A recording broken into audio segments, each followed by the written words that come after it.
20 कोटी लोकांना झोपडीतून पक्क्या घरात आणणारे मोदीजी, 55 कोटी लोक ज्यांच्या घरात शौचालय नव्हतं त्यांच्या घरी शौचालय देणारे मोदीजी, 50 कोटी लोक ज्यांच्या घरी चुलीवर स्वयंपाक व्हायचा त्यांना गॅस देणारे मोदीजी, 60 कोटी लोक ज्यांच्या घरच्या महिलांना हंडा घेऊन विहिरीवर नाहीतर नदीवर जावं लागायचं त्यांच्या घरी शुद्ध पिण्याचं पाणी पोहोचवणारे मोदीजी, 50 कोटी लोक ज्यांना त्या ठिकाणी रोग झाला तर इलाज कुठून करायचा असा प्रश्न होता त्यांच्यापर्यंत आयुष्यमान भारतच्या माध्यमातून इलाज पोहोचवणारे मोदीजी, या देशामध्ये 80 कोटी लोकांना 2020 पासून मोफत राशन देणारे मोदीजी, आमच्या तरुणाईला मुद्राच्या माध्यमातून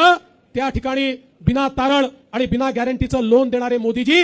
गोरगरीब आदिवासी शेतकरी शेतमजूर महिला अल्पसंख्याक ओबीसी प्रत्येकाच्या जीवनामध्ये परिवर्तन घडवण्याचं काम मोदीजींनी केलं आहे। आणि हे सगळं करत असताना मोदीजींनी सांगितलं पिछले 10 साल तो केवल ट्रेलर था, असली पिक्चर अभी बाकी है। पुढच्या 5 वर्षामध्ये एक बदललेला भारत आपल्याला पाहायला मिळणार आहे।